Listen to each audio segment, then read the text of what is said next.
Hello everybody.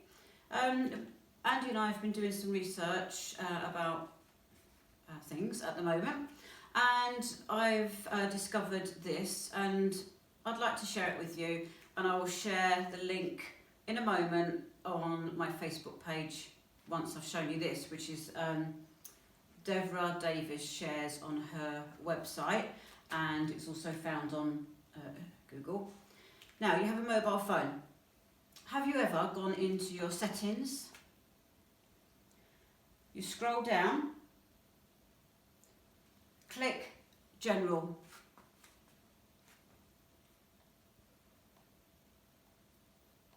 Scroll down, hit Legal.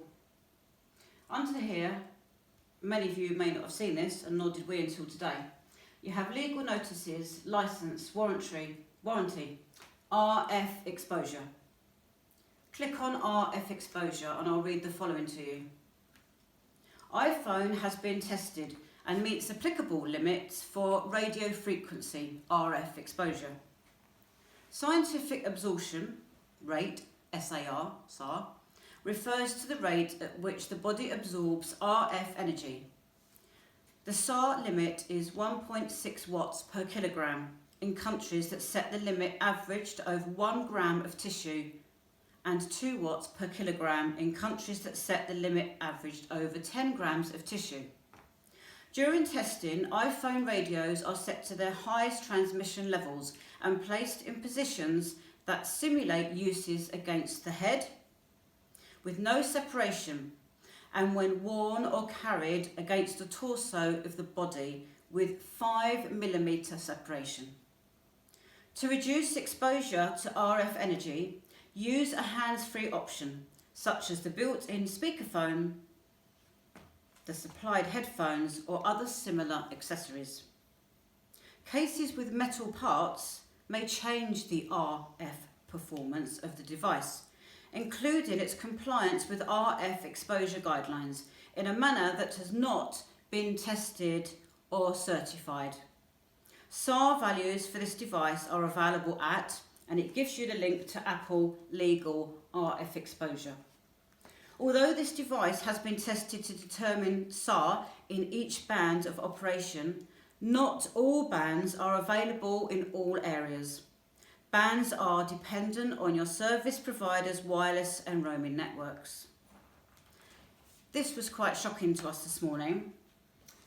So we watched Deborah Davis' presentation, which is an hour long, on the non-tested effects of carrying these things.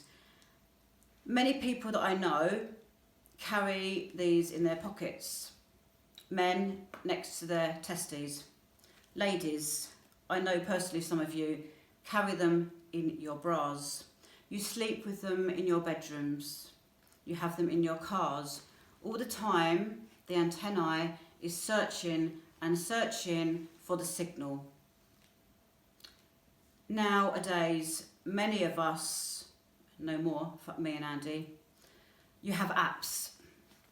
You have apps that tell you, me included, how many points I was eating on a certain weight loss program.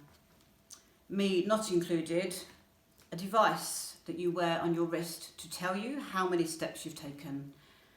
How is that reading your information? You have apps to tell you where to drive to, maps. We have apps for many, many things in our lives. Why? Going back many years, we managed perfectly well without these, and we managed perfectly well without maps on our phones. We used atlases. We used a phone box down the end of the road. We used the simple ways.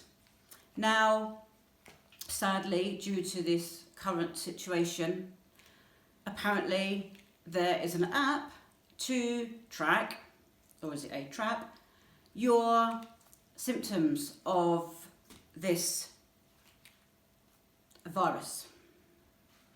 An app? Really? We are signing up to the digital age.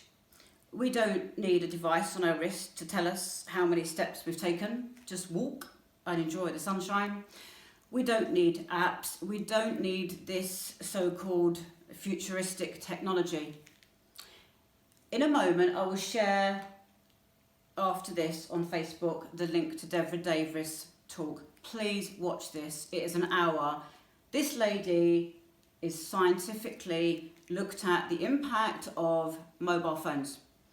This was nearly 5 years ago.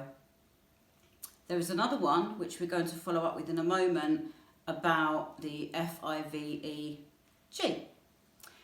If you now have to go into your mobile phone to find the information on RF, and we then leap into, which is what is happening around us now, with no scientific testing. The latest technology that is coming out is uninsurable. Uninsurable. Why? If we have to look into our phones under settings to find this information about RF, how do we know that the recent technology which is being rolled out now is safe? There is no scientific study that I am aware of at this moment in time to prove that it is safe. It is uninsurable. Uninsurable. Please watch the link that I'm now going to put on Facebook. If you've ever owned a mobile phone, if you carry a mobile phone upon your person and you sleep with it under your pillow and you have it with you and on the whole time, we are stepping away from technology. We are stepping away from carrying these devices on our person and being on all the time. We are going back to the old-fashioned way, which at this rate might be smoke signals. Keep an open mind, folks, at this time, and research. Do not be a sheep. Sheep apparently have a death wish. We do not. Thank you.